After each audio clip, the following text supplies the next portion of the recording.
안녕하세요. 김다큐가 읽어주는 사진책 오늘 이제 본격적으로 시작하려고 합니다. 지난 시간에 제 사진집들을 쭉 나열해서 소개해 드렸고요. 오늘부터는 한 권 한 권 그 속에 담겨져 있는 이야기들을 좀 해볼까 해요. 제일 먼저 나왔던 사진집 연변으로 간 아이들인데요. 이때만 해도 1999년이었죠. 그 흑백으로 그러니까 필름 카메라를 쓰던 때였어요. 필름 카메라를 쓰면서 어, 그때 당시는 다 암시를 가지고 있어야 됐고 현상하고 인화하고 이런 것들 사진가들이 직접 다 했죠.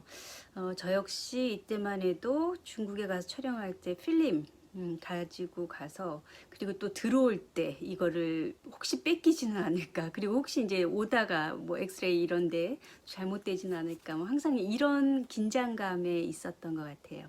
그래서 이 연변으로 간 아이들은 99년도에 제가 이제 우리 현대사에 이런 아픔들이 있구나라는 걸 깨달은 게 나눔의 집, 그 위안부 할머니들 계시는 경기도 광주에 가면서 그때 이제 다시 카메라를 들게 됐거든요. 그 전까지 이제 어, 예술한다고 막 이제 까불다가 네, 이제 이 다큐멘터리 사진으로 접어드는 계기가 그 나눔의 집이었어요.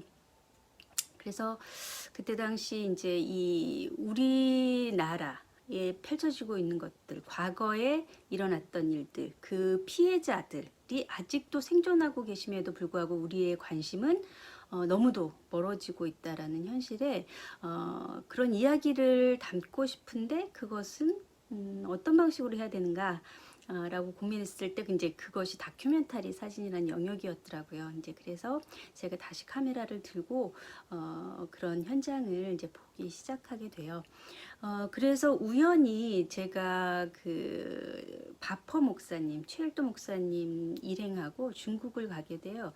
근데 그 연길에서 그때만 해도 그 현대호텔이 있었어요. 근데 현대호텔이 가장 좋고 현대식 호텔이었는데 지금은 이제 없어졌더라고요. 근데 지금 제가 한 10년 전 그때 또 중국을 가봤는데 완전히 이제 연길이 달라졌죠. 근데 그때는 제 생각에 허허벌판이 많았어요. 네, 허허벌판에 정말 이렇게 현대호텔이 우뚝 서 있는 것 같은 느낌이 들었거든요. 그때 이제 짐을 풀러 현대호텔에 이렇게 들어가는데, 그때 이제 꽃제비 아이들이 이렇게 모이는 거예요. 이제 한국 사람들한테 이제 이렇게 손을 벌려서 국어를 해서 그날 이제 이렇게 한 끼라도 먹을 수 있게 아이들이 고기에 이렇게 밀집되어 있더라고요. 그래서 그때 만난 그 아이들의 모습이 너무 가슴에 맺히고 잊혀지지가 않아서 제가 다시 한국에 들어온 다음에 이 남한은 어쩌면 너무 먹을 것이 많아서 사람들이 병들어 가는데 같은 민족, 그 분단된 그 같은 동포들은 또 먹을 것이 없어서 저렇게 목숨을 걸고 중국 땅으로 넘어오는 현실이 너무 가슴이 아프고, 그때 만난 아이들이 계속 눈에 밟히는 거예요. 그래서 내가 할 수 있는 일이 무엇일까를 고민하다가 내가 할 수 있는 일은 사진 찍는 거구나. 그래서 조금 더 사람들한테 알릴 수 있는 일을 해보자 라고 해서 그때 이제 카메라와 비자만 가지고 정말 언제 온다라는 약속 없이 기약 없이 그렇게 떠났었죠. 자, 그렇게 해서 이제 가면서 준비할 때 이제 다시 한번 이제 이렇게 아이들을 돌보고 있는데 제가 취재할 수 있는 장소들을 좀 이게 인맥들을 동원해서 알아놓고 도와주실 수 있는 분들 알아놓고 이렇게 해서 연길에 갔죠. 그래서 그때 갔을 때 당시 우리 민족의 그 흔적이 많이 남아있는 곳이잖아요. 그쪽이.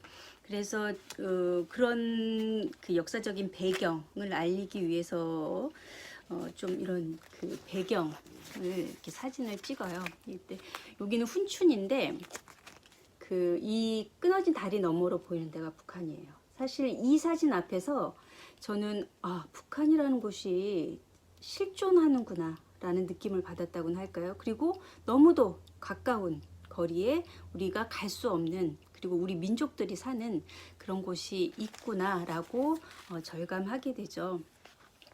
그러면서 또 여기 일송정 이런 모습도 보이고 지금은 많이 바뀌었죠. 그리고 여기가 윤동주 생가, 책이에요. 그래서 한번 윤형주 씨를 만난 적이 있어서 이 책을 드렸더니 이렇게 쭉 보시면서 여기도 이제 많이 변했다고 그렇게 말씀을 하시더라고요. 1년에 한 번씩 거기 이렇게 팀을 만들어서 가신대요. 자, 그리고 이제 밀강 근처에서 이렇게 마을 잔치가 있을 때 한복을 입고 모이는 우리 조선족, 우리 중국 동포들 이런 사진들을 쭉 앞에다 넣어요. 그러면서 우리 민족들과 같이 가까운 연결되어 있는 그런 역사적인 장소임을 앞부분에 설명을 해주죠. 자, 그러면서 챕터 2로 넘어가면서 이제 본격적으로 그 얘기들을 하는데 여기 간단한 문구를 좀 읽어볼게요. 아이들은 사진 찍히기를 주저한다. 아니, 죽음보다 더 싫어한다. 한국 방송국 PD에게 중국 돈 500원을 받고 증언한 것이 텔레비전에 보도되자 북한으로 돌아갔던 아이가 죽음을 당했다는 소문이 흉흉하게 퍼져 있었다. 우리나라 돈 7만 원과 생명을 바꾼 것이다. 그럼에도 불구하고 카메라를 들이대면서 사진가가 된 것을 처음으로 후회했다. 이렇게 하면서 아이들의 이런 사진들이 펼쳐져요. 근데 대부분 이제 이 사진에는 이렇게 얼굴은 가린 초상들이 대부분 나오죠. 그 앞에도 언급을 했지만 그 아이들하고 저는 이제 선한 목적으로 뭔가를 알리고자 이제 갔지만 아이들이 그 한국 기자한테 사진을 찍히면 북한에 가서 죽는다라는 그 소문이 퍼져 있었기 때문에 제가 카메라를 들 수가 없었어요. 그래서 최종 한 40일 있었으면서 한 20일 동안은 아이들하고 카메라를 들지 않고 아이들하고 그냥 놀았죠.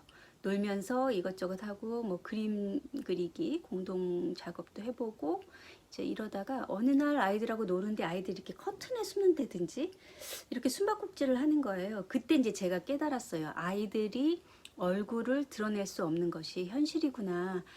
이제 그걸 알게 되면서부터 아이들을 일부러 얼굴을 가리고 그렇게 사진 촬영을 하게 되죠. 그래서 대부분의 아이들 사진들은 이렇게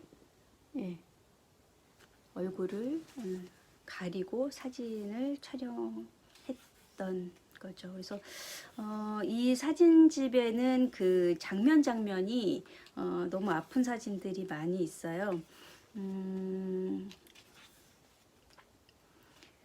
어떤 사진을 또 보여드릴까요?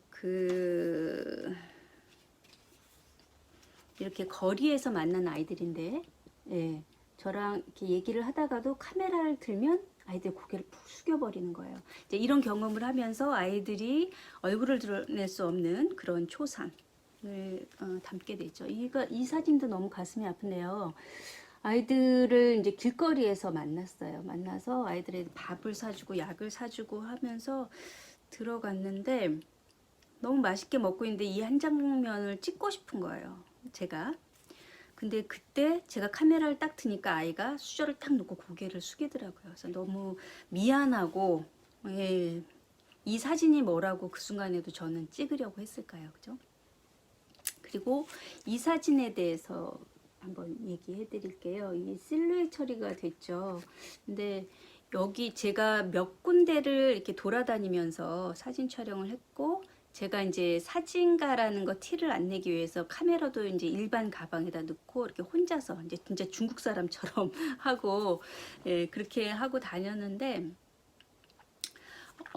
내일 이제 다른 곳으로 옮겨야 되는데 오늘 저녁에 문을 똑똑똑똑 두드리는 소리가 나서 이제 이렇게 열었더니 그러니까 이렇게 거리에서 아이들 떠드는 아이들을 이렇게 데려오시는 집사님이셨어요. 근데 이 아이를 데리고 왔는데 아이가 그 낯선 곳에 온 그 공포 막 그런 공포로 이 흔들리는 눈망울을 딱 마주했는데 너무 가슴이 무너져 내리더라고요. 그래서 너무 그때 그 눈망울은 저는 지금도 생각이 나는데 그 아이를 이제 만나고 저는 다음날 다른 곳으로 갔다가 한 열흘 있다 다시 여기를 왔어요. 근데 이 아이를 못 알아본 거예요, 제가.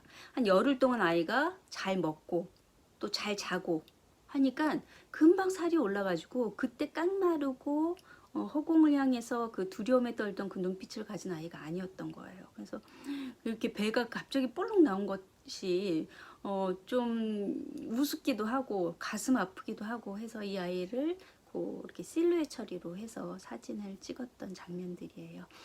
자, 이렇게 이 사진 집에는 가슴 아픈 사연들이 너무 많이 있어요. 그래서 이 이야기는 조금 끊어서 또 다음 시간에 이어가도록 할게요.